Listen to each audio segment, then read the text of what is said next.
Hello, guys. We are just here to let you know that we are taking a quick break for a few weeks before we get into season 7. So, starting this week, we are going to be sharing some throwback episodes with you guys.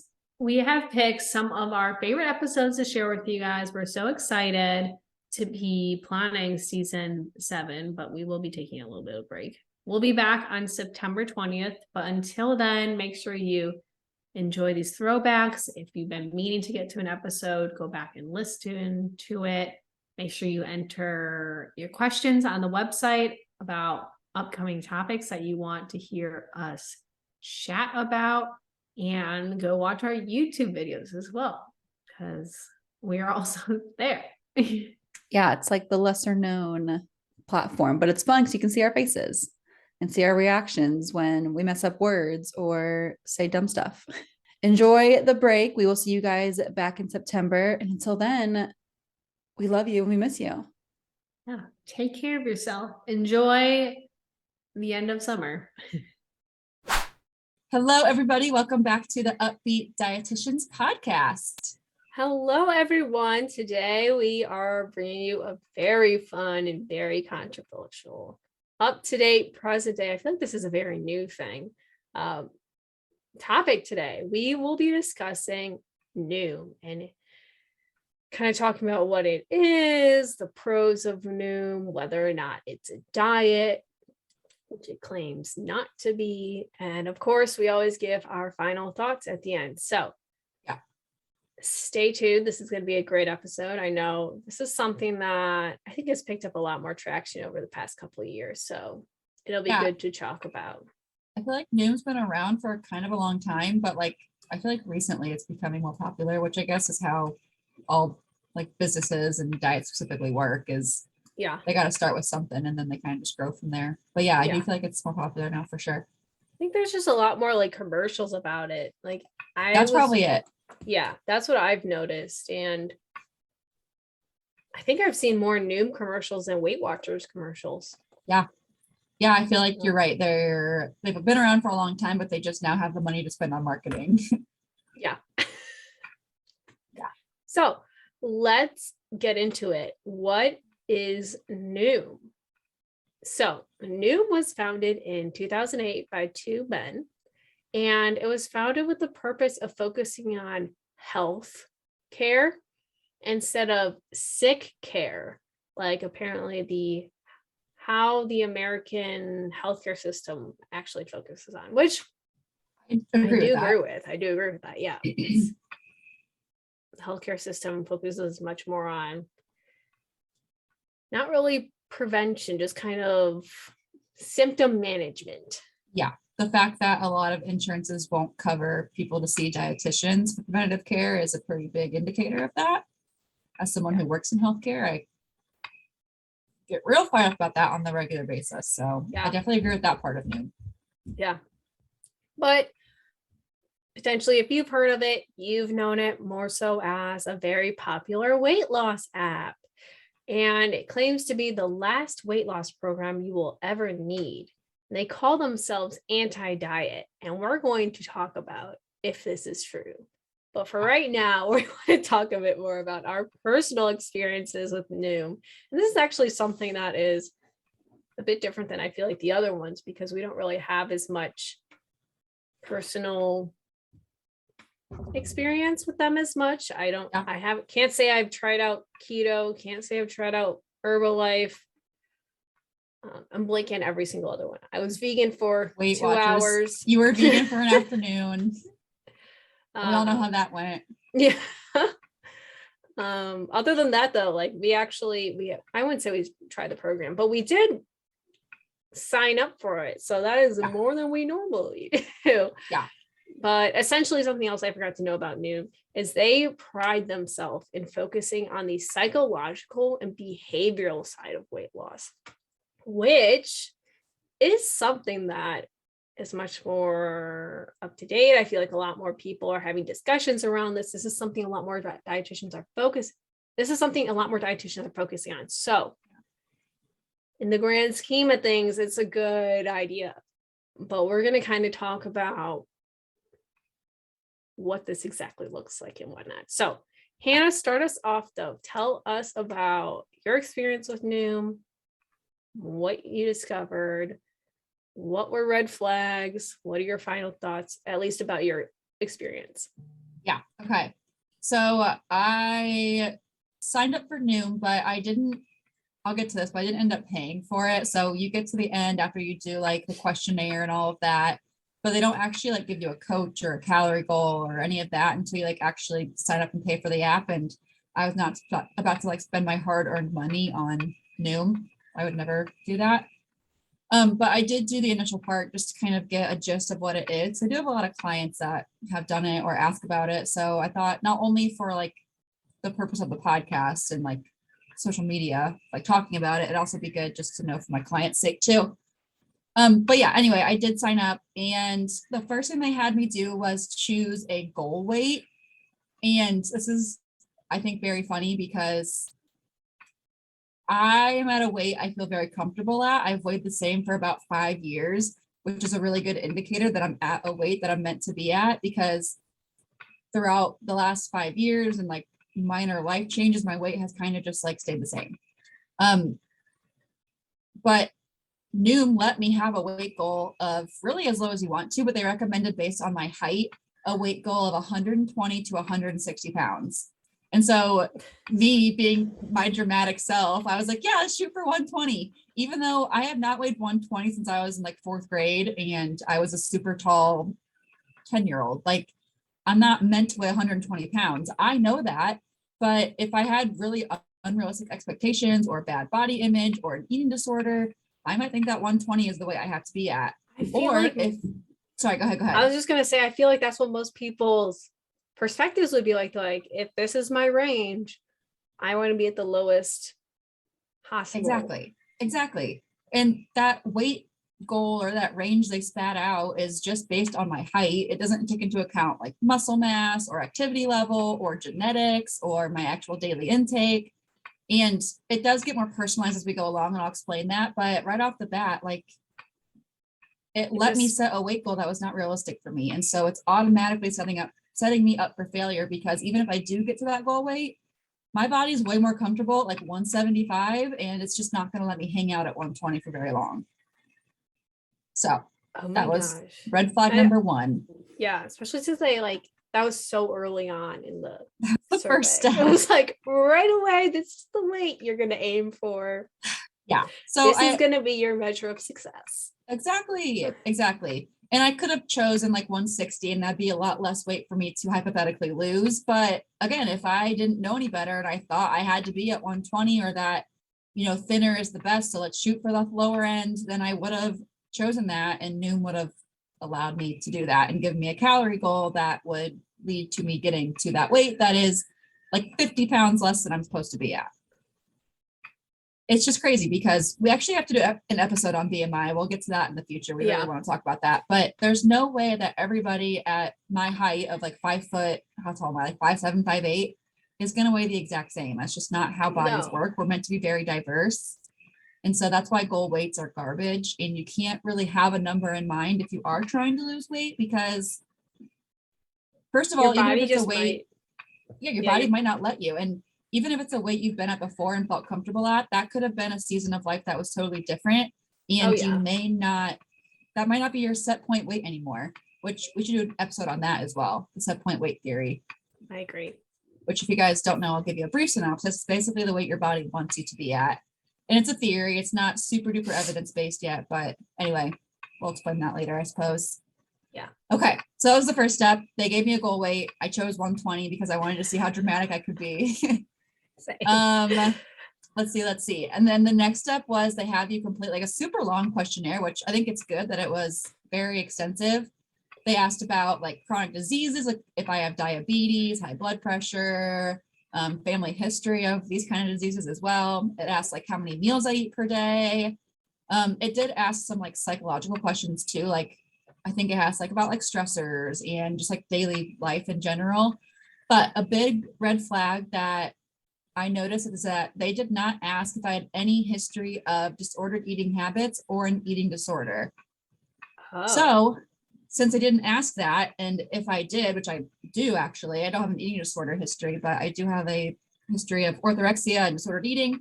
So like if I have not been healed from that and I was going to Noom to lose 50 pounds, I'll keep explaining, it just wouldn't be a good fit.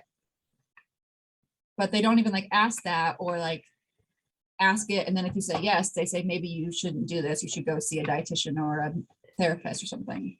Yeah. It's That can be incredibly triggering. Exactly. Because we'll get to this too, but it's like all just like calorie counting and tracking your weights and those like earning your food through exercise, all things that, like Emily said, are very triggering for someone who has any of those past behavior in their history. So that was a red flag that they didn't ask anything about that. But I feel like that's the norm. Like I'm making a YouTube video right now on Weight Watchers, a review on Weight Watchers. And exciting. Yeah, that questionnaire, I don't believe either asked about any kind of I don't know if any of them do. Right, because they just want you to do it, whether you have disordered eating or not. Yeah. And some of the habits they make you do can be disordered depending on the person. I wonder if there's an agreement you sign that's like, if I develop harmful behaviors from this, I will not sue, essentially. I feel like so many of these structured weight loss programs have triggered people. Like there's no way it hasn't triggered someone. Oh, yeah. But that's hard because like if you do develop like anorexia from doing Noom, you probably can't like in court blame it on Noom. Like there's no way to prove that Noom caused that eating disorder. Do you think there is like a way to prove it? I feel like there has to be. Yeah. I am not a lawyer or I mean, there's no doubt that it could. Like it, but I feel like, I don't know. I feel like you could. Or at least I feel like there should be.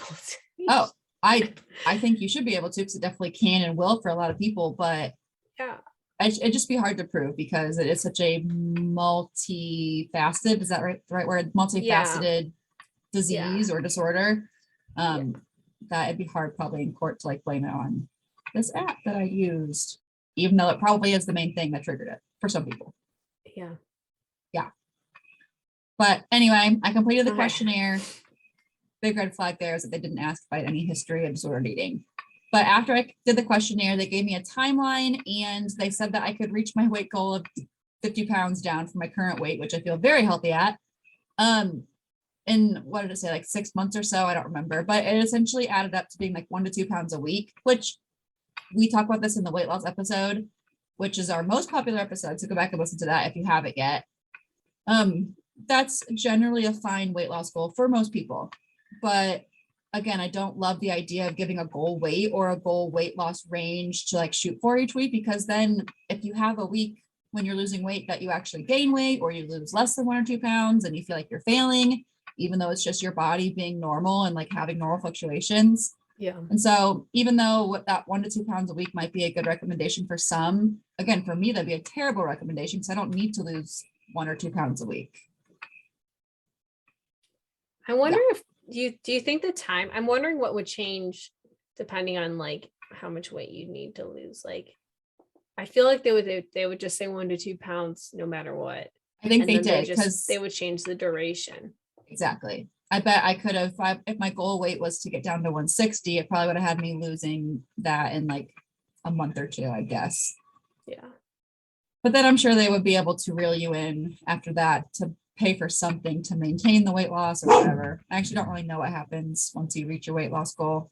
Like with Weight Watchers too, the reason they're so successful and the reason that they've been in business since like the 60s is because yes, you lose the weight and you're quote successful on their program, but who can like keep track of points of foods or count their calories forever, like, or be in a deficit 24/7. So that's why I'm wondering like what happens when you do reach your weight loss goal on Noom. Do they like have like a program after that, or you just like be set free and say good luck? They might. I could see it going either way. It's like Weight Watchers where they let you go and then you have to come back. And you come back because you get it all back. But either way, they're getting you back in business somehow. Yep. So that is kind of where it ended. At this point, they said, here's like your weight loss timeline, how long it would take you. But if you want to like get your calorie goal and your exercise recommendations and your coach, then you have to pay for it. So from there, I just said no, because I don't even want to lose weight. I was just doing it for the purpose of social media. Yeah. So that was my experience. Yeah. Not great already. I didn't even like get into like having a coach. I was reading a blog by a dietitian who like actually paid for it. And she like had a coach, and she said she had a good experience in general with the coach because she was confronting her about the calorie goal being too low for her and all of that. And the coach did say, okay, yeah, maybe it isn't a good fit for you then.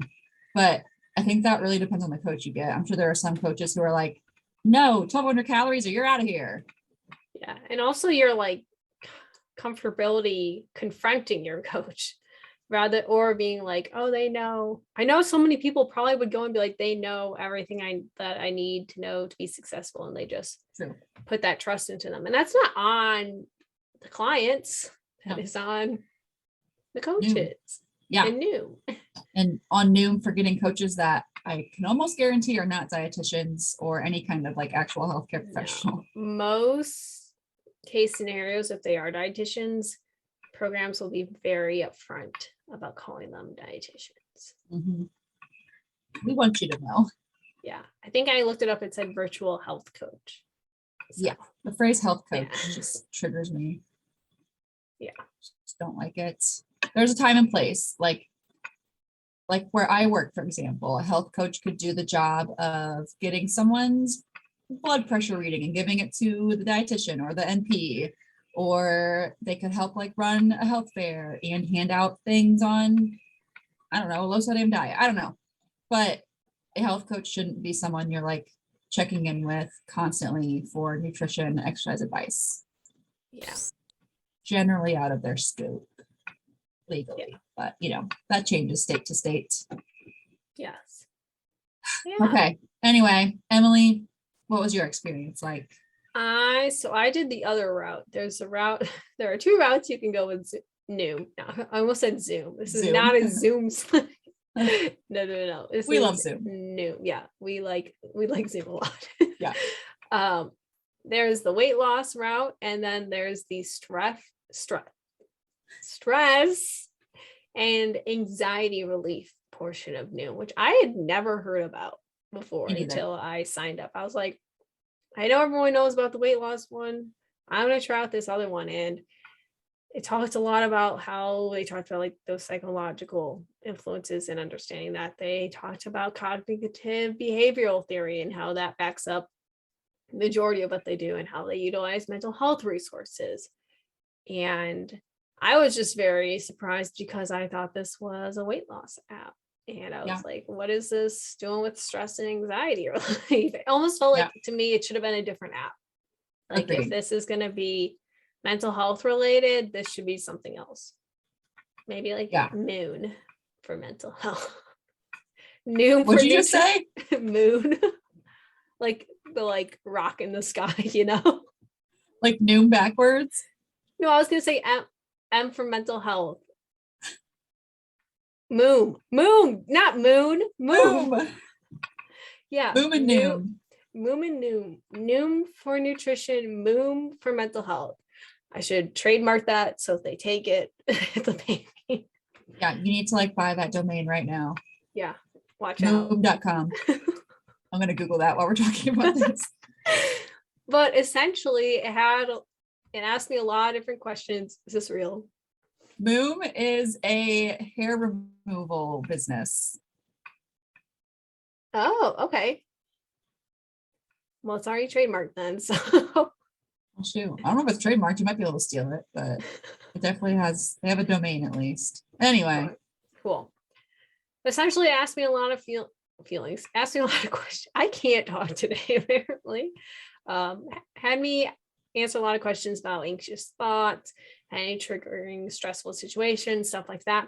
The weirdest thing that stuck out to me, just because I am so passionate about mental health and also I educate myself a lot around that, And a lot of the triggers that asked me about weren't things that actually stressed me out. It was like asking about family related stress or relationship stress or school related stress. For my stresses are like the political climate, being biracial, things like that. And I was like, I feel like these are a bit heavier from what Noom could help me Noom's about. like, yeah, we're tapping out on the race card. We're not getting into that. They're like, go elsewhere. We're not helping you. But they gave me a timeline too. They said in 4 months I'd see like the majority of my improvement. I don't even know what that's measured by. Like, would How I could just they know that?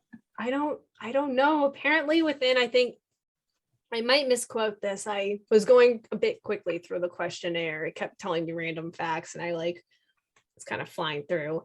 But I think within the first week, 64% of the clients that utilized the stress relief portion of it had gone up 11 points, like seen 11 points in improvement. I don't know what that's measured by or what kind of is the points. No, it just said 11 points. And I was like, what? Okay, maybe based off my questionnaire, my levels were at different numbers. And somehow like you probably do like every week at least, like this is how I'm feeling. And yeah, but I was just like, what does 11 points mean? This could mean nothing to me.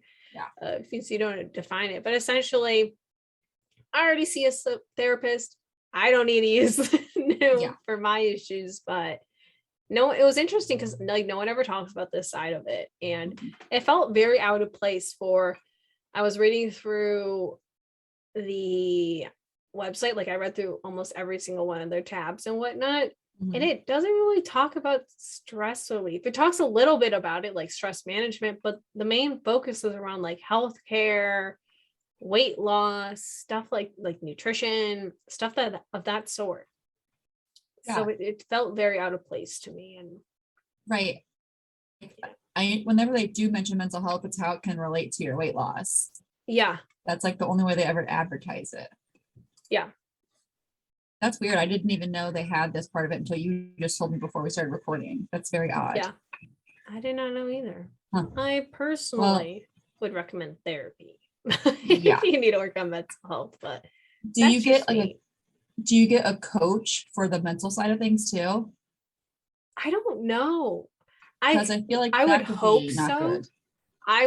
The thing is, like, I would hope you're talking to someone like a therapist, but I didn't see anything about it. I read somewhere there were like lessons on mental health. I'm like, what does that mean? Like lessons? Am I going to watch webinars on how to manage my stress? That feels like homework to me, and that does not sound fun. No. That's weird because I feel like there shouldn't be coaches unless the coaches are like actual therapists, but that would be another lawsuit waiting to happen if they had just like health coaches guiding you through your mental health journey. Yeah. Well, Numa is really batting zero so far. A lot going on. Yeah. Well, we do have a couple of pros that we want to go over because we try to see the positive in all things.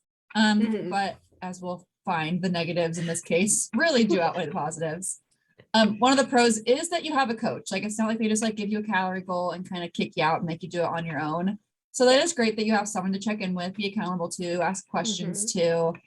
But again, it's just good to be cautious about any kind of coach, even if it is a dietitian, because you just always need to know like what their credentials actually are, what their experience is, make sure you actually trust them.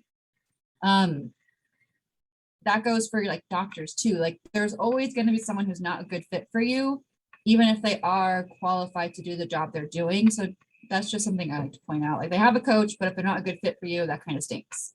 Yeah. The other pro, I didn't really have anything out of that. Whenever I edit the episodes, we both say yeah so much. It makes me laugh. Sometimes I'll just like delete them because we just like sit there and say yeah for 10 seconds. And then we just sit there and think on it. We're like, should we move on? Yeah. That's the one pitfall of being virtual is we have to like rely on visual cues. Yeah. Okay. Throwing up some thumbs up. Yeah. You're good, partner. The other pro is it does focus on behavioral changes rather than making rules such as like cut out carbs or don't eat past 7 p.m. So that is nice that they've included. Do you know any specifically of the behavioral changes? I actually don't know any off the top of my head. I know you count calories and you have like the traffic light method, which we'll get to, but I wouldn't really even call those behavior changes. Yeah, I know they talk about it. They talk about mindful eating a little bit. Yeah, I'm sure they go over like mindful eating, portion control. I'm sure like exercise is a big part. That's actually one thing I don't think I put in the notes here, but I wanted to talk about. I was seeing that kind of like MyFitnessPal, you get a calorie goal and then it can also track your exercise, or you can like input exercise and then you get more calories if you exercise. And I don't love that because it makes you, oh, I did write it down actually, never mind. I'm getting ahead of myself. But anyway, this is one of our cons we'll get to, that it makes you feel like you have to earn your food through exercise. Where if you're feeling super hungry because you're on a calorie diet of only 1,200, that's not because you're like broken or wrong. It's just probably not a good calorie goal for you. And you don't have to earn more calories by doing more movement. Like you probably just need more calories because of the size body you're in. Yeah. I forget how I got to that point, but that is a con that I don't love. No. But yeah, I don't really know what behavior changes. I'm sure they have like educational pieces in general, but yeah, I don't know. Yeah. Let's talk about why Noom was a diet, though. Let's talk about why it's a my diet. favorite thing is for claiming to be anti-diet. There are quite a few things that might showcase differently. And we made a nice list of them for you all. Yes, we're a fan of lists around here. Yeah. So the first one, you're given a calorie budget and encouraged to track everything. That is diet 101, calorie tracking. I also realized the last bullet point I put was food tracking, which is the same exact thing I just said. So we're going to get rid of that. But yeah, you're encouraged to track. It's like calorie counting. It's also like macro counting, but you're just tracking your food. It's a food journal and you're given an amount of calories to eat. So, and from what I understand and what I've heard, for most people, the calorie goal is 1,200. Yeah, which is universally joked about these days as being the calorie needs of a toddler. Like it's probably not enough for you. No, I think I might eat 1,200 when I don't move during like a day. I'm feeling incredibly sedentary. I don't leave a position at all. Maybe then, but even then, probably not. And even then, like you're not like meticulously making sure that you're only eating 1,200 because you didn't get out of bed that day. No. Like you're just eating based on your hunger and your fullness. And if your hunger and fullness tell you that you only need 1,200 calories that day, then that's totally fine. But if the next day your hunger and fullness tell you that you need 1,800, that's okay too. Yeah. So that's a big one. I think you're right. That's like the first thing that you should look for. First red flag. Yeah. This one I love. Well, I hate it, but it's very hilarious. The traffic light approach. That's like something that Noom is really passionate about and proud of, and something they like teach. It's probably one of the behavior changes is this traffic light approach. So as a Noom customer, doer, whatever. You're a Noomer. As a Noomer. Is that what they call them? Yeah. I hate that so much. Okay. As a Noomer, you are instructed to follow the traffic light approach, which you may have heard before. I think Weight Watchers followed this for a while, a long time ago. Maybe I'm wrong on that. Someone I think they switched to it, actually. Yes, you're right. Weight Watchers, which we'll do an episode to try to be a bit more liberated, they switched to it. They're always changing their rules. I was just like, we're looking into them the other day, and it's all over the place. The Wild West over there. And so yes, the W's actually stand for, not Weight Watchers. What? It is wellness. Oh, what is it? They changed their name. Well, it's no longer Weight Watchers. It's WW, which stands for Wellness That Works. That's what it is. Oh. I mean, there's still Weight Watchers. Like on their website, it still says Weight Watchers, but they now want you to call it WW, which no longer supposedly. I knew they changed it. Yeah, but I thought that was just so it didn't blatantly say weight. Yeah, I mean that's still their name, but now it's Wellness That Works is the other way you can describe it. Anyway, we'll do an episode on them eventually. Yeah. But with the traffic light approach, it makes probably what you're thinking. It makes sense. Like you've got your green foods, your yellow foods, and your red foods. So green foods are the foods you want to eat the most of. Yellow foods you want to kind of eat in moderation, and red foods you really want to limit your intake of. And this really perpetuates the idea of good food and bad food, which Emily and I always talk about. Like, we don't want to label any foods as bad or even good, because our brain's reaction to that thought around a certain food or that label of a food is going to dictate how we respond to eating that food. Whereas a food is just a neutral thing. We just have a neutral reaction to it, and we are more likely to eat based on what our body like wants. But on their website, it even says, because we don't believe in good or bad foods, even though they like use this color coordination system, which clearly like states like green is good, red is bad. Like if you see something that's green versus red, you think automatically green, good, red, bad. So even if they don't necessarily say like good food and bad food, almost anybody is going to still have that mindset when they see that different color coding system. I think that's one of my top pet peeves about Noom. Me too. Is the like pie chart with all the different colors. And It's as you fine. can probably guess, all the green foods are like lower calorie foods, and the red like foods a are lot like of higher calorie vegetables foods. and Yeah, red just are like Weight Watchers. fats or like alcohol, stuff like that. Yeah. And is it true that there are some foods that are more nutritious and we should eat more of? Yes, but that doesn't make us a better person for eating those more nutritious foods than if we on a certain day ate more of those less nutritious foods. Yeah. Ugh. It just like develops a really bad, it's feeding into that disordered eating of viewing foods as like good versus bad. And you feel guilt when you eat more red foods and you're like, oh no, I have to limit myself with these. But with the green foods, you could eat however many of those. But like kind of what we talked about, if you eat a copious amount of something, it's probably not going to be good. Like, right. Like you can OD on water, for goodness sakes. Yeah. Literally, I love water. It's great. But you can drink too much. Yes.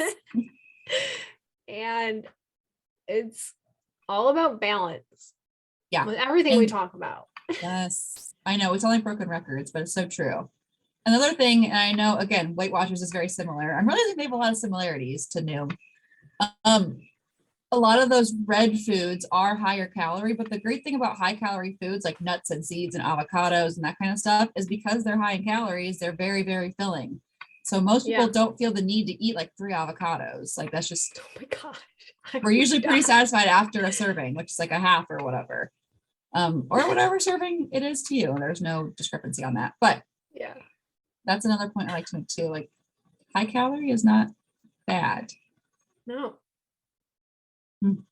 That's a hard one. And like I work in weight management, as you guys know by now.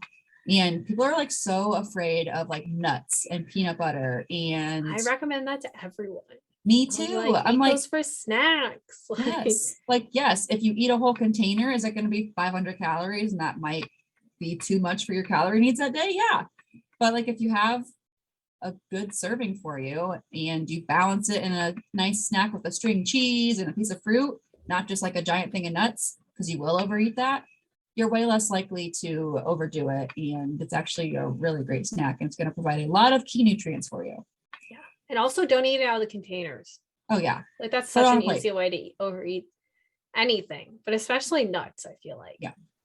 Yeah. Exactly. Yeah. So let's talk about the next red flag of is Noom a diet?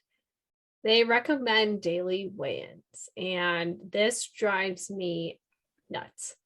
Speaking of nuts, it drives it drives me too. Yeah, because weight fluctuates so much, and as so many of us have been programmed growing up and seeing in the media that being taught that our weight defines a lot of our self-worth. When you see fluctuations in that weight, especially it going up, you're going to feel discouraged and feel bad about yourself. And it might lead to restriction and overcompensation or over exercising. Be like, wow, my weight went up 0.6 of a pound. It was all Cool. those You have to poop. avocados. Right. Go to the bathroom. Right.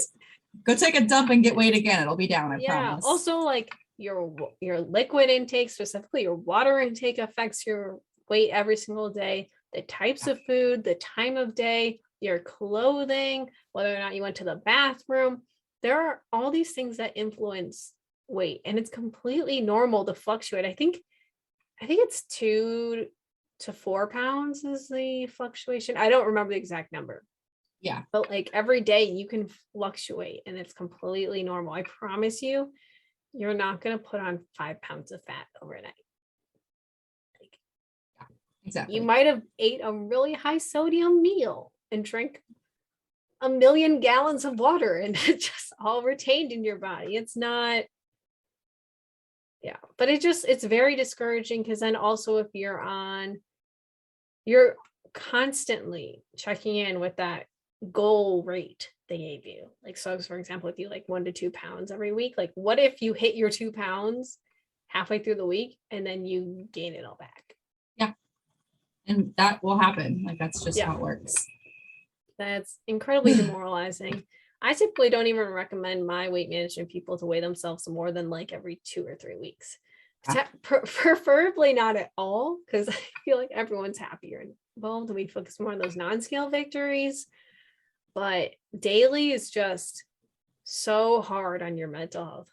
Yes. Every patient that I see that insists on weighing themselves daily, like, gets so upset, and like they base their food choices off the scale that day. And that makes it really hard to tune into your hunger cues if you're only basing it off of if the scale was up or down. Like, there's so many cons, or so many more cons to weighing yourself daily than there are any pros. I was gonna say, even if like you do want to use date or weight as a data point, cool, that's fine. I'm not one to say that you shouldn't look at your weight ever. If that's what you want to do, doing it daily is not going to be any more beneficial than tracking it once a week or once every few weeks. Yeah. Like, there are too many different factors. Like, if you're going to track your weight, I'm not telling you to do this, because this will lead to disorder eating. Like 99% chance. Like, you'd also have to track your food, your water intake, what your clothing, how much you defecated. Like, that also changes it. Like, how much you urinated, how heavy your clothes were. There are all these things that affect weight so much. And no, I am not telling you please do not go away your waste products or your clothing, because that will be really annoying. Like, imagine how much more brain space you would have to spend on like things that actually matter if you didn't know. Like, I have a patient who, like, he can tell me his weight on September 18th of 2017. Like, he knows what his weight was. Like, he's obsessed. And like, imagine how much more brain space he would have to spend on like, oh, what fun meal should I make for dinner tonight? Or what hobbies can I get into? Or, oh, let's just like watch TV and chill the F out. Like, imagine how much more brain space you would have if you didn't spend so much of it concerned with the number on the scale that you have no control over anyway. Oh, like, you have this very false sense of control when, as we've described, the number on the scale is like, yeah, you can eat less, move more, but it's still going to go up and down. I feel like we should do an episode on about non-scale victories. What'd you say? We should do an episode on non-scale victories and why you shouldn't use weight as a success I'm gonna write that down right now. Because I feel like it's something we talk about almost every single episode. I wonder if it's even on our list But already. it might be nice just to concentrate on it for an entire episode, because it's something, unfortunately, that we've been trained to focus on and prioritize. And even if you do like have an emotional connection to weight, that does not make you a bad person. That makes you a victim of diet culture. Yes. So we're saying all these things, and like, if you're feeling guilty, we are not upset with you. Yeah. We're upset with the system. That's a good point, because I do get so fired up, and I feel bad for my clients sometimes. I treat them with care, but I do get like so passionate and upset and like really fired up about this kind of stuff. And I have to talk about that a lot. Like, I'm not mad at you. I'm not like fired up at you. It's because you've been taught all these things and it's totally out of your control. But now you have to spend money to see me, which I totally appreciate. It gives me a job. But like, you're spending this money to undo all the things that has happened to you just being alive as a human in this culture. Yeah. Ugh. I haven't gotten this fired up on a podcast in a while. I'm feeling I feel like very. you got fired up during Herbalife. Yeah, I was just that fired up a week ago, but I forgot about it already because I get fired up every day. Yeah, we're doing, I feel like, a lot more, I don't know if I would say touchy, a bit more controversial topics recently. And it's topics that we're like really adamant about. Like some things we talk about, we could like kind of take it or leave it, like dining out, for example. Like we're not really passionate about like dining out tips. We like to give them so you guys have them, but when it comes to like weights and like relationship with food, that's where we like really. That is like our wheelhouse. Yeah. We should move on to the next one. We've been talking about daily weigh-ins for a very long time. We probably could have said like two things and everyone would have like been like, okay, cool, done. Hit the like 15 seconds in. Are they done? Yes. They probably already have been doing that for a while. The next one I really already touched on, so I won't go over it again, but it's the whole idea of adding calories back when you do a workout and making it feel like you don't get to eat those calories if you don't get off your butt that day. Not the case. So I say we skip to the last one. So this one we're also probably going to get fired up about. So Noom, I don't know how they did it. Emily, maybe you can define it better than I can or describe it better. But sometimes like what I've been hearing about is if you were to Google intuitive eating, sometimes based on Noom's like marketing strategy, they would pop up. And so it's the SEO. You know, the SEO. SEO.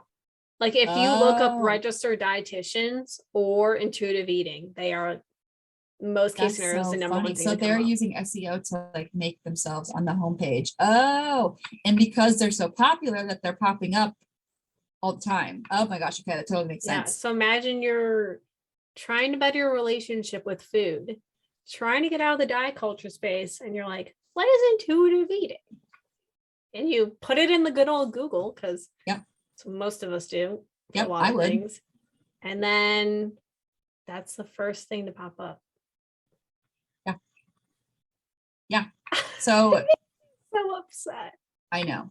Because everything that we just talked about, tracking calories, weighing yourself, the traffic light approach, earning your food through exercise, those are all things very, very critical to not being intuitive eating. Like those are all like the basics that if you have any knowledge at all on intuitive eating, you know that those are all things you don't do or incorporate. No. It is so frustrating because when intuitive eating is Googled, Evelyn Tribal, and I am kicking myself because I don't remember the other dietitian's name. Elise Rech, right? I think so. But their website should be the first website that comes up since they are the co-founders of intuitive eating. Yeah. You'd think it'd make sense. But since even though they have a huge, I know they're very popular because so many dietitians support them. Yeah.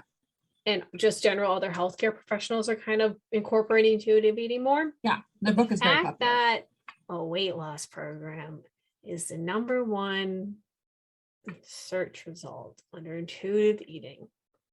And the thing is, I wouldn't know any better. No. Like I would see like, oh, new a health program that is associated with intuitive eating. It's something I'm interested in. Exactly. And like if you don't really know what intuitive eating is, you just kind of have heard of it. You may not know that it's not a weight loss diet or program or any of that. Like it's actually, there's weight's not even discussed unless you're talking about how you shouldn't weigh yourself. Yeah. So they have nothing in common, literally nothing in common at all. No, they are plugging in a buzzword that has gained more movement, rightfully so, and using it to their advantage. That's happening a lot with the intuitive eating world right now. It's very over and poorly utilized and misunderstood. People just think it's the eat whatever you want diet. It's so frustrating. I'm not even like an intuitive eating specialist or counselor. I think I do want to be eventually, but Same. that's not what intuitive eating is at all. No. It's so much more than just like eating donuts all day. Yeah. And no dietitian or no intuitive eating specialist is going to tell you to eat donuts all every day.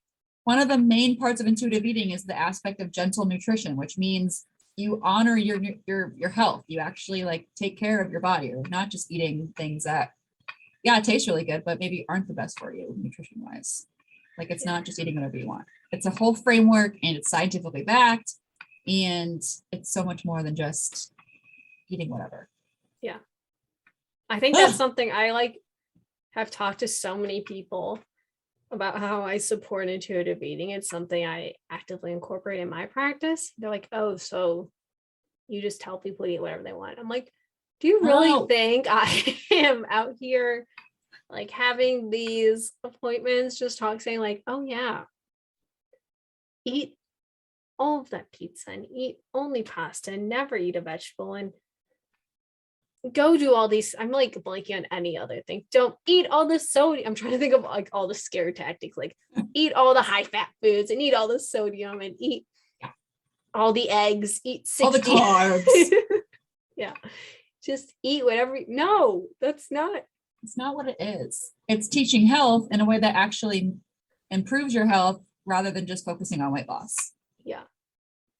It's more than that, but that's how it kind of relates to Noom. Speaking of intuitive eating, though, we did an episode on intuitive eating. So to understand it a bit better, I believe it's episode 5. So it's a bit a flash from the past, or however that phrase goes. But go check out that episode because we do a lot better job. Or even if you're someone who is interested in learning about intuitive eating, or you are under the perception that it's eat whatever you want, go listen to that episode because we go a lot more in depth about it and kind of debunk a lot of those myths around intuitive eating. Honestly, I feel like we should touch back base on it. I was just going to say, we need to revisit it, I think. We should revisit like half our episodes. We can literally title it like, is intuitive eating the eat whatever you want diet, and spend the whole time talking about that. All right. Well, let's wrap this up. So final thoughts. You guys probably gathered this. You probably knew it when you first clicked on our episode, but we'll tell you anyway. Noom is a diet. It's not intuitive eating. We know that diets don't work. So as Noom is just another diet, it's probably not going to work long term. Will you lose weight? Probably. But will you be able to maintain that weight? Probably not. So same thing, different day around here. So it's like, when they say people are the same person in a different font. Yes. Noom is a different font of. Noom is Weight Watchers, is what Noom is. I'm just realizing with a little bit more potentially the behavioral, a little bit, maybe. Which they don't even really. They advertise that and they talk about that being the big thing, but where? Yeah, I also want to note this is completely. I don't even think we incorporate this in, but people have confided in me that Noom gave them an eating disorder. Yeah, I'm like, that it's not good at all. No. So bad. So don't do it. But again, if you guys listen to this podcast, you probably either follow Emily or I or both of us and know that we probably were going to say that. Yeah. Okay. I am excited for this bonus question today. I thought of it before recently. And I thought it'd be a really good one today. So today's bonus question is, are nut milks like almond, oat milk, I guess not really nut milk, but almond, soy, coconut, all those different kinds of not milks, non-dairy milks, are they actually milk, or should they be called almond beverage? I'm going to say no, they are not, because I'm pretty sure the National Dairy Council actually filed a lawsuit against this. Really? I'm not sure. I'm trying to remember when it was, but they're not allowed to say almond milk. I don't. If you look at a lot of beverages, it'll say almond beverage or non-dairy beverage. Yeah. Okay. So it won't even we all say I say oat milk. Yeah. I say almond milk, coconut milk, but it's actually, because I'm pretty sure there was legal action I mean, involved. I'd say there should be. Because I looked up, because we are all about definitions around here. Yeah. I looked up milk definition. It said an opaque white fluid rich in fat and protein secreted by female mammals for the nourishment of their young. Oats Almonds don't have young to feed. It's like oats don't secrete anything, or coconuts. Like, yeah, oats aren't reproducing and having young they have to feed. Yeah. So yeah, I'd Plus, agree. Yeah. It's fancy when you say like, I'll have the oat beverage, please. I like it better. I think it sounds Same. cooler than oat milk. Same. Can I have a cold brew with oat beverage, please? Well, that was an easy one. Yeah. Which is good because we just spent probably an hour talking about Noom. So Just keep it quick and simple for everyone. yeah. Okay.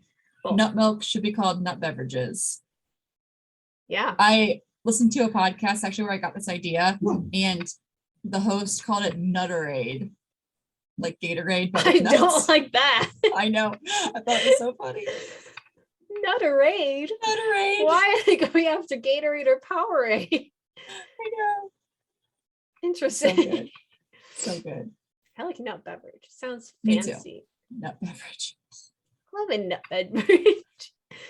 Nutty beverage. For some reason, I like almond beverage and oat beverage, but I don't like just general nut beverage very much. I think the word nut is just like not I'll one have that a I love. nut liquid.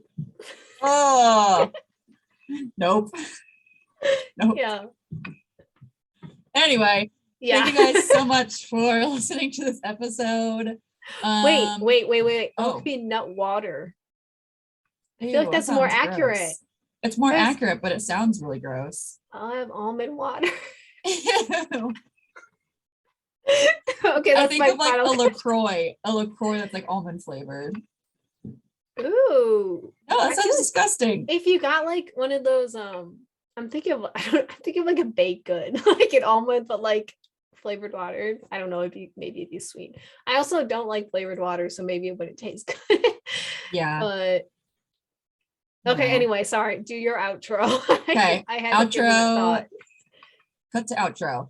Thank you guys for tuning in to today's episode. We hope you're enjoying season 3 so far. We're having a great Yes. time. And we will see you guys next week. Yes. Thank you for tuning in. Okay, bye. Bye. Thank you so much for tuning in on this episode of the Up-Beet Dietitians with your hosts Emily Krause and Hannah Thompson. We appreciate you all so much for continuing to support us. In order to support us and sustain the success of this podcast, please subscribe and leave a rating and review. If you'd like to provide us feedback for future episodes and guest stars, follow us on Instagram at the Up-Beet Dietitians. Lastly, you can show us support by providing a monthly donation using the link at the end of our bio. Once again, thank you so much for listening today, and stay tuned next Wednesday for a new episode. Until then, we hope you have a wonderful rest of your week.